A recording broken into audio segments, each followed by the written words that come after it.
दोस्तों आज की वीडियो बहुत स्पेशल होने वाली है क्योंकि आज मैं आपके साथ बात करने जा रहा हूँ उस इंसान के बारे में जिसने ऐसे ऐसे सिद्धांत दिए जिसने पूरे इंडिया को बदल दिया, कई देशों के सोच को बदल दिया और आज आपकी सोच को भी बदल सकता है। उस इंसान के फॉलोअर्स के लिस्ट में ऐसे नाम हैं जिनको पूरी दुनिया फॉलो करती है। Great scientist Nikola Tesla, father of nation Mahatma Gandhi, India के first prime minister Pandit Jawaharlal Nehru, India को लिटरेचर में फर्स्ट नोबेल प्राइज दिलवाने वाले रविंद्रनाथ टैगोर, इसी तरह के कई बड़े बड़े नाम उनकी फॉलोअर्स के लिस्ट में शामिल हैं। मैं बात कर रहा हूँ स्वामी विवेकानंद के बारे में। स्वामी विवेकानंद दुनिया के लिए सन्यासी थे, लेकिन सन्यासी होने के बावजूद उन्होंने हमेशा देश के डेवलपमेंट, देश की तरक्की के बारे में सोचा। उन्होंने देश के यूथ को सोचने के लिए मजबूर कर दिया कि कैसे वो अपने अंदर छिपे पोटेंशियल को बाहर निकाल सकते हैं, अपने लिए, अपने परिवार के लिए, अपनी कंट्री के लिए यूज कर सकते हैं। स्वामी विवेकानंद ने वेदों की ज्ञान को सिंपल लैंग्वेज में लोगों तक पहुंचाया। वो एक विजनरी थे, उनको पता था फ्यूचर में दुनिया में क्या क्या प्रॉब्लम आने वाली है, ह्यूमैनिटी को क्या प्रॉब्लम्स आने वाली है। उन्होंने कई बुक्स लिखी जैसे कि कर्म योगा, भक्ति योगा, राज योगा, जन्म योगा। मैं चाहता हूं कि ये 3 बातें उनकी लाइफ की मैं आपके साथ शेयर करूं, जिससे हम कुछ सीख के खुद को आगे बढ़ा पाएं। पहली चीज मैंने जो उनकी जिंदगी से सीखी, बी फियरलेस, निडर रहो। स्वामी विवेकानंद बचपन से ही किसी बात को सुनकर नहीं मानते थे, वो उसको खुद देखकर, खुद एक्सपेरिमेंट करके मानते थे। बचपन में वो अपने एक दोस्त के साथ एक बगीचे में खेलने जाते थे और हमेशा एक पेड़ पर चढ़ जाते थे। अब उन दोनों बच्चों को चोट न लग जाए, इसलिए बच्चे के दादाजी ने कहा इस पेड़ पर भूत रहता है और पेड़ पर चढ़ने वालों की गर्दन तोड़ देता है। उनका दोस्त तो ये बात सुनकर घबरा गया, लेकिन विवेकानंद बिल्कुल भी नहीं घबराए। उन्होंने तय कर लिया कि वो इस बात की पूरी सच्चाई जान कर रहेंगे। अगर बचपन में आप और हम उनकी जगह पर होते तो क्या करते? चुपचाप कंबल में मुंह ढककर सो जाते, लेकिन उन्होंने ऐसा नहीं किया। उन्होंने तय किया कि मैं इस बात की जड़ तक जाकर रहूंगा। इसलिए एक रात चुपचाप उस पेड़ पर चढ़ गए और पूरी रात इंतजार किया कि भूत आता है कि नहीं। जब कोई भूत नहीं आया तो उन्होंने अपने दोस्त को कहा कि यहाँ कोई भूत नहीं है, मैंने खुद देखा है। उनका मानना था कि डर ही इंसान का सबसे बड़ा दुश्मन है जो उसको आगे बढ़ने से रोकता है। इसलिए उन्होंने कहा था कि खुद को कमजोर समझना सबसे बड़ा पाप है। दोस्तों, हम में से कितने लोग हैं जिनके पास कई सारे आइडियाज होते हैं, कितना कुछ करना चाहते हैं, अपनी लाइफ की प्रॉब्लम, सोसाइटी की प्रॉब्लम सॉल्व करना चाहते हैं, लेकिन ये डर उनको आगे बढ़ने से रोक देता है कि अगर ये ना चला तो क्या मुझे ये करना चाहिए? क्या मैं इसमें सक्सेसफुल हो सकता हूँ? अगर मैं इसमें फेल हो गया तो? दोस्तों, ये कंफर्ट जोन ही हमें आगे बढ़ने नहीं देती।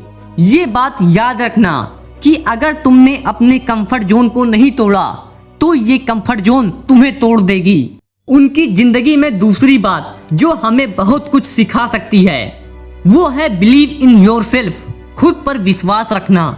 स्वामी विवेकानंद का मानना था कि अगर किसी मकसद के लिए खड़े हो तो एक पेड़ की तरह खड़े हो, गिरो तो एक बीज की तरह गिरो, ताकि फिर से मिट्टी में उगकर तुम दोबारा अपने उस मकसद के लिए जंग कर सको। अपने गुरु रामा कृष्णा परमहंस से मिले ज्ञान को पूरी दुनिया में फैलाना है, ये उनका मकसद था, ये उनका पर्पस था और इस पर्पस के लिए वो लगे रहे।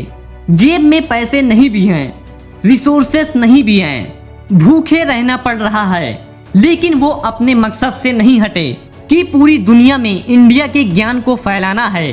स्वामी विवेकानंद को खुद पर विश्वास था, हद से ज्यादा विश्वास था। दोस्तों, बहुत बड़ी ताकत होती है खुद पर विश्वास रखना। थर्ड एंड लास्ट पॉइंट, बहुत इंपॉर्टेंट पॉइंट, इसमें से आपको स्ट्रॉन्ग आइडियाज मिलेंगे। Be the man of your words. Swami Vivekananda वो व्यक्ति थे जिनकी कथनी और करनी में फर्क नहीं था, एक्शन और वर्ड में डिफरेंस नहीं था। एक बार एक लेडी ने उनको बोला कि स्वामी जी, मैं आपसे शादी करना चाहती हूँ। स्वामी विवेकानंद ने कहा, ये कैसे संभव है, मैं तो एक सन्यासी हूँ। उन्होंने कहा, मैं चाहती हूँ कि आपकी तरह मेरा भी एक बेटा हो, और वो तभी पॉसिबल है जब मैं आपसे शादी करूँगी। स्वामी जी कहते हैं, इसमें क्या मुश्किल है, मैं तुम्हारा बेटा बन जाता हूँ। उस देसी महिला का रिस्पेक्ट से सर एकदम स्वामी विवेकानंद जी के लिए झुक गया। दोस्तों, आपने वो कहावत सुनी होगी, जो अपनी बात का नहीं वो अपने बाप का नहीं। सुनने में अटपटा लग सकता है, लेकिन बात एकदम सच है। कई बार हम ओवर एक्साइटेड या फिर अचानक उदास होकर, डिप्रेशन होकर कुछ ऐसे डिसीजन ले लेते हैं जो बाद में हमें रियलाइज होता है कि ये गलत थे, हमें नहीं लेने चाहिए थे, इसमें हमारा नुकसान है।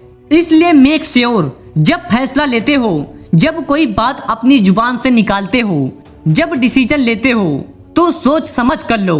एक बार जो ले लिया तो उस पर रहने की आदत डालो, उस पर काम करो, उस पर टिके रहो। जितना हो सके तुमसे काम, उतनी ही खोलो जुबान। दोस्तों, मेरा इस वीडियो को बनाने का पर्पस यही था कि जिस इंसान की लाइफ में से लाखों करोड़ों लोगों ने इतना कुछ सीखा है, जिनके नॉलेज, जिनके ज्ञान की वजह से दुनिया में इतना चेंज आया है, आप भी उनकी लाइफ में कुछ सीख सकें और आप अपनी जिंदगी में उतार पाएं, तो चेंज आएगा ही आएगा। उनकी लाइफ के ये 3 लेसन, निडर होना, खुद पर विश्वास होना और अपनी जुबान पर रहना, ये 3 चीजें हमारे जिंदगी में बहुत जरूरी हैं और हमें अपनी जिंदगी में उतारना ही चाहिए। दोस्तों, इस वीडियो को दूसरों के साथ भी शेयर करना और व्हाट्सएप के ग्रुप में भी शेयर करना। ज्ञान बांटने से ज्ञान बढ़ता है। दूसरों को भी इस महान इंसान के बारे में जरूर बताना। वीडियो कैसे लगी कमेंट में जरूर लिखना, और अगर अभी तक चैनल को सब्सक्राइब नहीं किया तो सब्सक्राइब बटन दबा लीजिए और नोटिफिकेशन बेल ऑन कर लीजिए। Subscribe now and press the bell icon. Never miss an update.